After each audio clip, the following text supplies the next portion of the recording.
Renunciation. What's renunciation? Renunciation is not just a matter of not having things or giving up things or abandoning things. Renunciation has nothing to do with having and not having.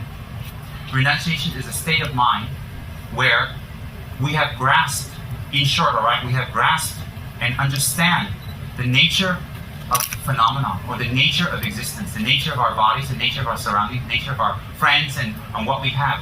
And that nature is always impermanent. It's subject to change.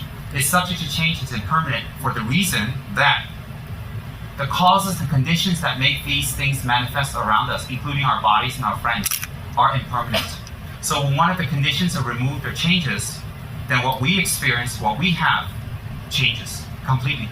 So people who have a grasping, a very strong grasping towards permanence, or towards things not changing, or towards things that should remain the same, or that why do things change? They have an obvious non-acceptance and non-understanding of the nature of phenomenon, the nature of things exist, and that is all things are impermanent, subject to decay and subject to change, and eventually death, and from that another change. So what happens is when we don't think about that, or when we avoid that and we intellectually understand that, it's very difficult, because when we only intellectually understand that, then it is like we intellectually understand that this benefits or the harm that alcohol can cause us, or lying or cheating can cause us, but we do nothing about it. So when we do nothing about it, simply knowing what it can do to us brings not much benefit to ourselves or other people. So what happens is to have experience in it, to think about it, and to become enmeshed with your mind, to become close to your mind is very, very important. And how does that happen? That happens when we engage in contemplation, better, meditation. And meditation doesn't have to be in an exotic room, exotic place, exotic scenery. It can be on your sofa at home. It could be in your bedroom, sitting up. It could be anywhere, meditation. What is meditation? Meditation is familiarizing yourself with a certain truth that is based on logic. And when we familiarize ourselves with a certain truth that is based on logic, what happens is, as we familiarize ourselves and we get used to it, we see our mind change.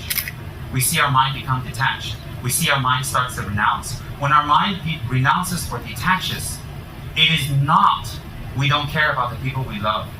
It is not we abandon our responsibilities. It is not we become ordained people. It is not we become yogis and yoginis.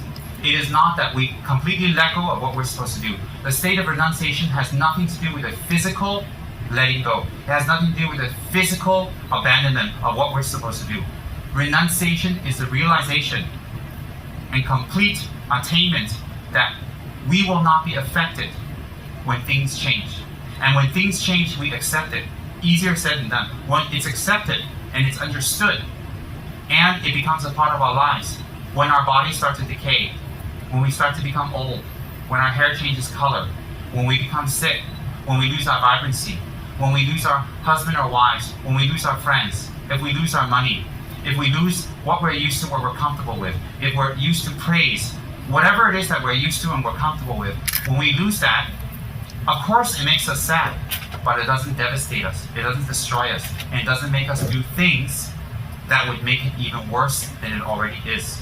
In fact, when negative things happen to us, we're able to turn that around and make it into something positive. And I'm not just talking about a motivational talk where you make things positive. I mean, you really make something positive.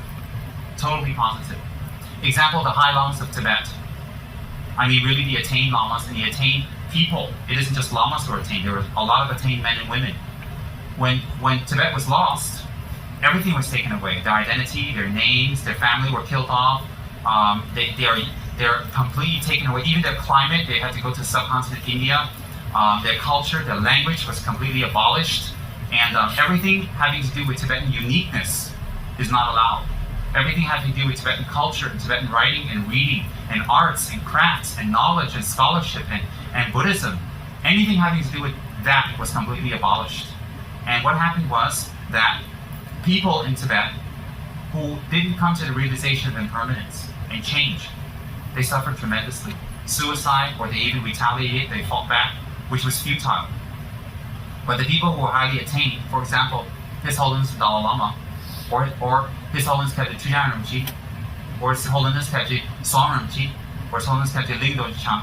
These great masters, His Holiness the Great Karmapa, who actually knew and left early, His Holiness the Great Sakya Chinzin, and Mindraling Rinpoche, His Eminence, and all these great lamas, they were very sad, and they were very, very distraught, and they did many prayers to stop it. But you see, it doesn't stop them from carrying on and doing even better work. And as His Holiness says, is that Tibet's loss is the world's gain. And in what way? That not that the Tibetans have something wonderful to offer, but the science of the mind that they have preserved for 1,000 years in their country is a tremendous benefit to the world. Because the science of the mind that the Tibetans have kept and very well was passed down by Indian great masters, and they were passed down from the great siddhas, mahasiddhas, yogis and yoginis, and the great ordained masters, the pandhitas of India, which originally came from the arhats, and those came from the great Lord Buddha himself. So that is spread out into the world due to this exodus, and that has brought tremendous benefit to many people. And so you don't see His Holiness, let me just use an example, harping on the past, being depressed about the past, or trying to retaliate, or trying to fight, or trying to bring harm. He doesn't do any of that. In fact, he is sad, and he wishes it was different, but he tries to do something about it, but he accepts. And at the same time, instead of sitting around and being depressed and moaning and groaning and waiting for social security or welfare or someone to give a helping hand, what His Holiness does is he spreads his message all over the world. And due to His Holiness's incredible hard work and help and peaceful stance in his practice, especially his practice, his commitments, his samaya, and his incredible Guru devotion, and his non-stop work, his purity of his vows, that Buddhism spread all over the world. And people like us, who have a wonderful center to go to, and a wonderful place to go to, indirectly and directly comes from someone like His Holiness, where if he was not legitimate, if he didn't do his job well, excuse me for saying, everybody else would. Every time you see a maroon robe, you'll run, because they'll say, well, the leader's a scoundrel or something funny, so definitely everybody else under him must be also. So that's not the case. In this case of His Holiness, it's incredible because he is really selfless, really selfless. And because of his selfless work, we have a wonderful place in order to learn the Dharma, to transform our minds. None of you are Tibetans here, and none of you need to be devoted to His Holiness in any way, shape, or form. But we have total respect for a pure monk. We have total respect for a monk who's held his vows for 40, 50, 60 years non-stop, and who's tirelessly worked for others. We have that great respect. Like we have great respect for Mother Teresa, who's held her vows and selflessly helped meet people throughout her life until her nirvana. And so what happens is these kind of people we respect tremendously, and when we invoke upon them, and we think about them, and we make offerings and we pray, it brings us blessings. It opens up seeds in our minds. It also calms us down. It inspires us and also gives us direction, somewhere to look, something to do. In any case, like His Holiness, who's unattached, who's definitely renounced. I don't say this because he's a great monk. You can see by his actions. His position, everything about him was taken away, but it doesn't harm him. But he still continues to benefit and help and bring tremendous relief to other people. Just like many lamas, like His Holiness Kajik Tsem Rinpoche, His Holiness Kajik Som Rinpoche, non-stop they bring benefit to others, non-stop, tirelessly, life after life after life after life. So we can see they are definitely renounced by their actions because they don't do anything really towards the betterment of themselves, but they spend their time in study, in practice, and meditation in order they can be a benefit to others. And some of them do not even need to do that. They have very strong previous life imprints, but they do so, why? In order to set an example, no exceptions. Especially within the Gelugpa system, the virtuous way, started by Lama Tsongkhapa, especially within the Gelugpa system, having verification, authenticity, and be able to have a lineage is extremely important, as I mentioned before. Why is that? Because in the Gelugpa lineage, Lama Tsongkhapa stressed pure lineage, and pure means what? Pure doesn't mean his lineage is pure, everybody else is not pure. It means that whatever lineage you are practicing, it must be you received this teaching from your Guru, you've received the empowerment, you've received the transmissions, and you've done the retreats or whatever and the contemplations in order to be able to speak it to others. So pure lineage doesn't mean one lineage is pure. Pure lineage doesn't mean only this or that lineage is pure. It has nothing to do with that. Pure lineage means that you have received the transmissions purely, that you have practiced, and therefore it becomes a pure lineage. And you must be able to say where you get this information from, where it comes from, when you receive it from your Lama. It's very, very important. Why? We constantly go in front of people and say, well, I say you should do it this way. I think you should do it this way. It should be this way, that way. Why? Who am I? Who am I? I'm like you, unattained, a normal person, hanging out in samsara. So if I start making up things, then it's not going to help you because you can make up things also. So what's very, very important is having authenticity. When we have authenticity, even a normal, silly person like me can transmit the Dharma to other people. Why? I may be silly, but the information that I pass to you is not. It comes from highly attained masters. You see, I'm not ashamed of being normal and silly and having all the traits that everybody else on this planet has.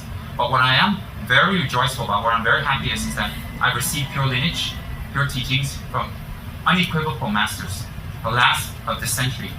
And I'm very, very fortunate.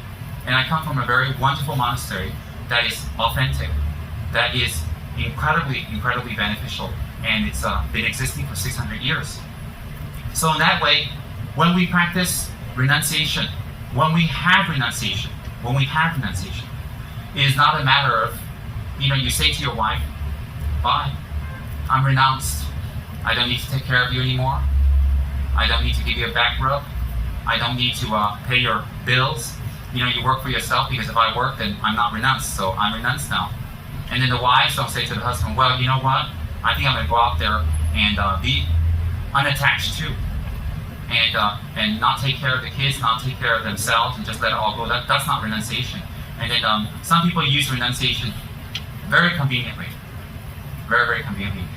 I've seen some people, no offense to some people, when it's to buy a car, or nice clothes, or jewelry, or a night out, or something like, some perfume, they're very, very renounced. They're not attached to money at all. They immediately buy it, they grab it, they use it, they put it on, the new clothes, new car, everything. It's like not attached to money at all. It's incredible how unattached I fold my hands. And when it comes to Dharma, or when they go out, they're very unattached to time, no attachment at all. They can hang out at some party, some friend's house, have pizza, have some baku day, whatever, and just talk for 6-7 hours about the neighbors, about everybody. And they're very excited. If you say to anybody, okay, almost everybody in this room, hey, let's go for a drink, yam chai. Everybody go, everybody run. But if you say, hey, let's go there, do some prostration, say, oh, I know time won't. Tomorrow I have to work, I have to go to sleep, I have kids, everybody has kids, everybody has to go to work. But if you say go yam chai, you say go out, of course everybody has plenty of time because they're not attached. And then when it comes to spending for their spiritual practice, they're very unattached. Very, very unattached to. Unattached to what? Not the money. They're unattached to the spiritual objects. To buy a mandala, to buy a statue, to buy incense. Very, very unattached, because they can have the poorest quality statue, the smallest altar, the cheapest offering bowls. And the offering bowls shouldn't be silver because they're unattached. What? They're not attached to silver. So they get little aluminum plastic bowls, they put it out there. Why? Because they're unattached. So people like that are amazing because their attachment and non-attachment is very biased. And of course, for a lot of these fellas out there, they're very, very unattached when it comes to very beautiful women. When women are very, very beautiful, they're very unattached. Just come on and see me. If the women are not up to their standard, whatever standard that is, right? They're very unattached to tell them, no, I don't think I can be with you because I'm renounced. So, you've heard that. And women these days are like that too. Women are just the same as men. There's no difference. All jokes aside, attachment is not wanting or having. It's not a matter of having or not having. Attachment is what? Attachment is holding on to permanency, holding on to thinking things must remain this way in order for me to be happy. And to remove that, if we think about it, every time something changes in our lives, how much suffering and unhappiness is it bringing us? How much suffering and unhappiness it brings in our life. By some people, if they lose a job, they become very depressed, they become very angry, and they want people to take care of them, and they retaliate, and they don't want to get themselves up again. Yeah, it's difficult, but it's not the end of the world. And there are people who, or if someone says something not nice to them, they throw a big BF, they're not happy, and they want to retaliate, they want to fight, they want to do something to show that they're unhappy. And these type of people, no matter what they say, actually the attachment level is very, very high. Very, very high. So attachment, not people. Attachment, not things around us, material items. Not situation, not age, not anything. But attachment to these items and holding on to permanency brings incredible unhappiness to us. Incredible. For some of us in this room, they're thinking, what is he talking about? It doesn't matter. Even what I'm talking about, if you don't totally understand, it's all right, because it's the teachings of Lord Buddha. It's the teachings. And I received these teachings of the Three Principal Path from His Holiness Tsem Rinpoche. So my lineage of that comes from His Holiness. And by saying that, and by repeating that to you, I hope to plant seeds in your mind, as His Holiness has done with us, that in the future, the realization of the Three Principal Paths may arise in your mind.